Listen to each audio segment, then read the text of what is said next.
Hey everybody, welcome. Thank you very much for joining. My name is Matthew. In this one, we're going to continue analyzing the Fed balance sheet compared to the Bitcoin market cap.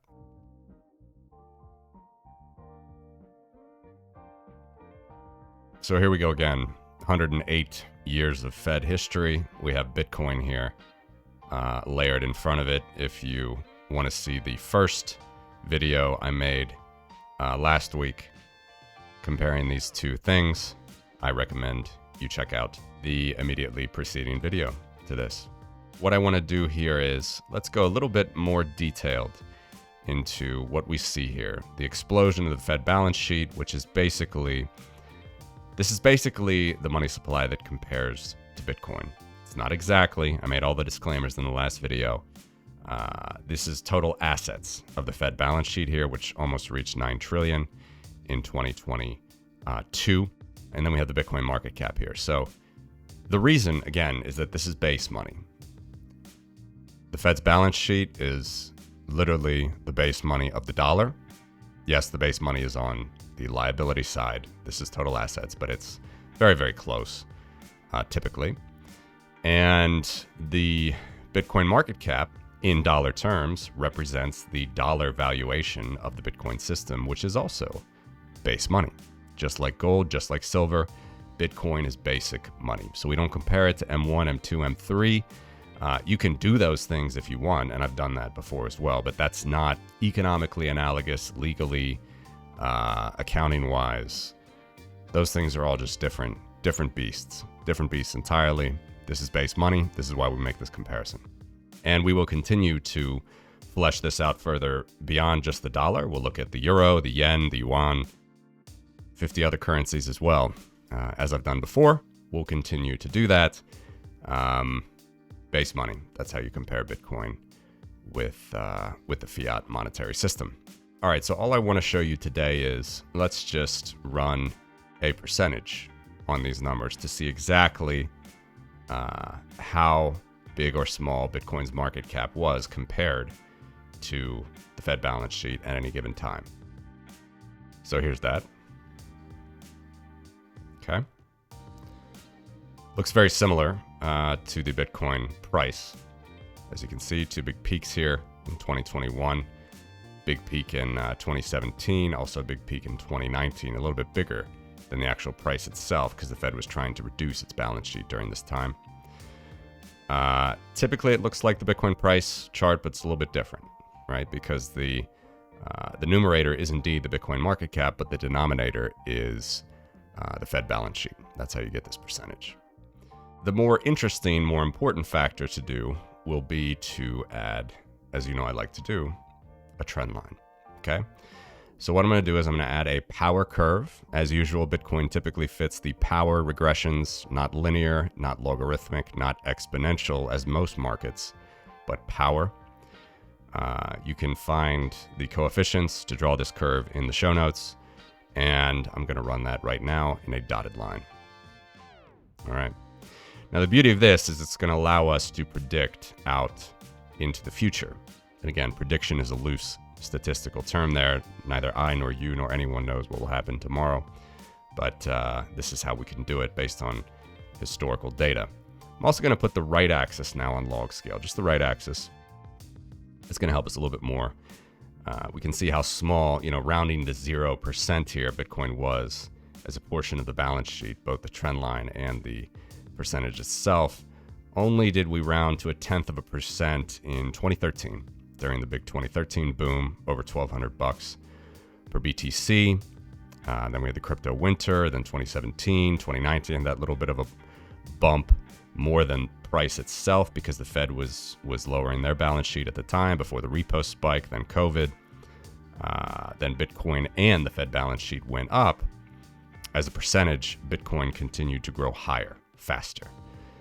So back in 2017, you can see Bitcoin's trend line was only 1%, all right, and BTC itself was 6.2% of the balance sheet of the Federal Reserve.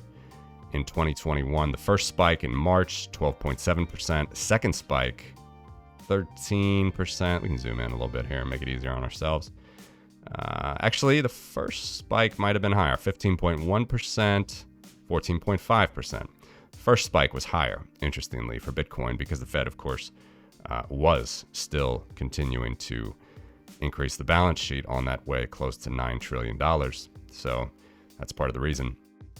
Notice the trend line, though. The trend line is quite a bit lower. So as the euphoria, the meme stocks, all the rest occurred of trading there in 2021, the actual percentage of Bitcoin's market cap versus the balance sheet was way over, double the trend line, which was about 6-7%. It kept rising, of course, the trend line, as it does.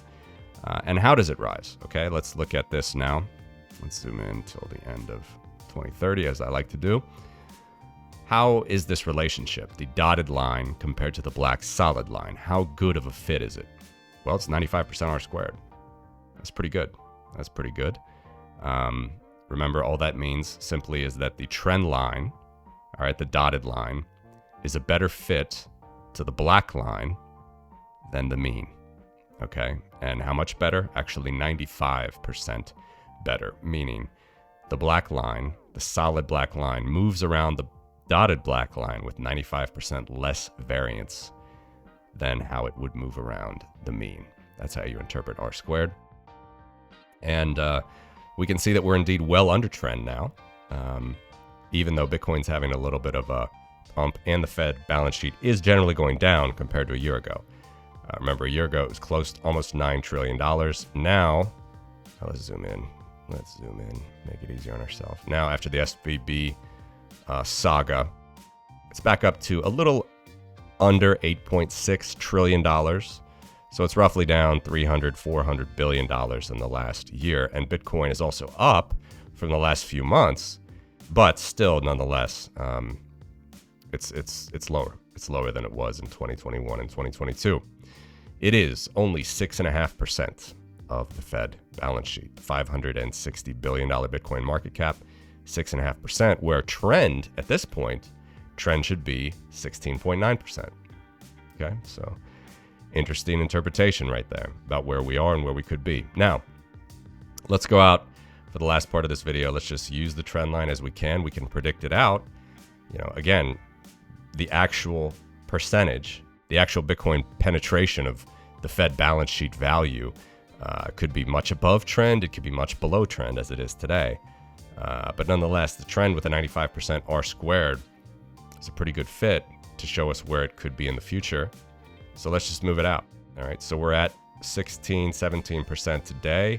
Let's move out to 2024, already 25% of the Fed balance sheet. 50% occurs in 2026, early 2026. 75% occurs in 2027, May. Let's go all the way out to the end of 2030, just because that's the date I like to use. December 25th, Christmas 2030. Remember, this is a weekly frequency. 222%. That's what this 95% R squared trend line run over the actual penetration itself, the actual percentage of the Fed's balance sheet that Bitcoin's market cap is at the moment and throughout its history.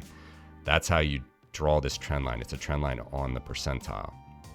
So it's quite interesting. We're not talking about the value in 2030 for Bitcoin. We're not talking about the value in 2030 for the Fed balance sheet. We're just talking about a trend line on the percentage based on past performance.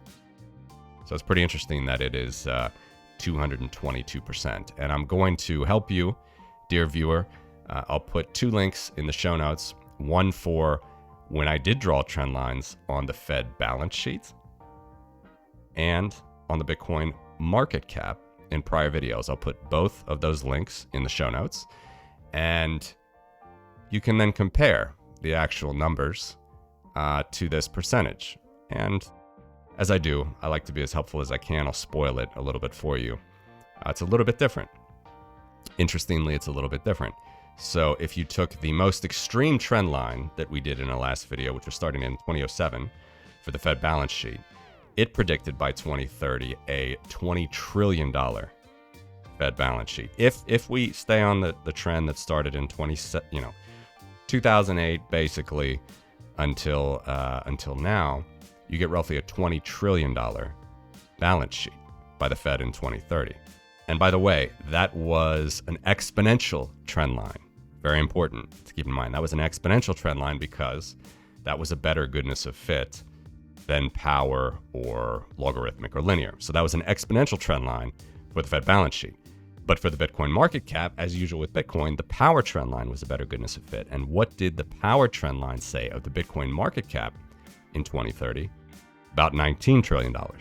Okay, so just using those two variables alone, just looking at these two pieces of information, the Fed balance sheet and the Bitcoin market cap, the ratio was more of a 1-to-1.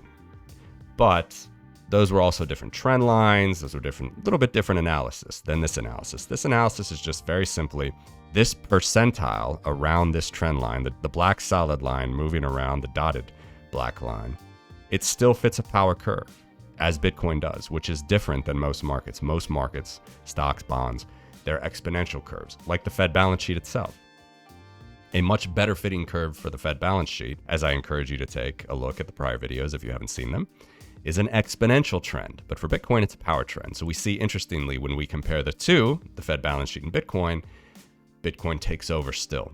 The power trend line is still better, even if you only look at the percentage itself, the actual penetration of market cap versus the Fed balance sheet size. And it's actually even better. This analysis tells us that Bitcoin's, without even telling us what the market cap will be of Bitcoin in 2030 or what the Fed balance sheet will be in 2030, this tells us that we will be about twice as big, roughly twice as big, 200% of the Fed balance sheet value. 100% would be equal in value. This says 200% by December 2030. So a little bit different analysis there for you, comparing the Bitcoin market cap to the Fed balance sheet. Have a good week. Thanks for watching.